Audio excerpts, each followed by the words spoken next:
Activation Lock is a security feature that Apple implements on its devices. When it is turned on, the device is locked to the user's Apple ID, and the user's credentials are required to unlock and use the device. But remembering your Apple ID password is difficult without the help of a notepad. Without it, your iPhone will be stuck on this screen. So how to take off Activation Lock on iPhone? Don't worry, this video will introduce you the perfect way to remove Activation Lock without password.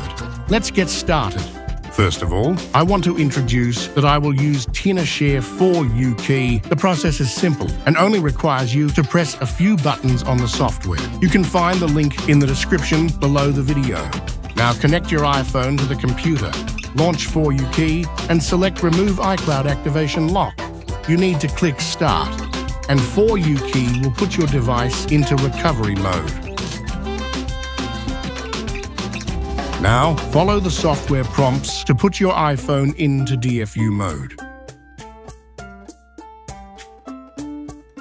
Once the iPhone is in DFU mode, it will start jailbreaking your device. Wait for the jailbreak to complete, then click Start. Follow the instructions to put your iPhone into DFU mode again. Next, the iCloud Activation Lock on your iPhone will be removed. This process is quick, and once your iPhone restarts, it means the iPhone is activated. Here are some important notes you need to know. Then you can proceed with the iPhone setup.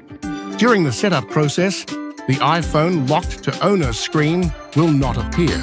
Now your iPhone can be used normally. That's all for this video. Thank you for watching. If it helps you, please don't forget to like and subscribe to us. This video ends here. See you next time.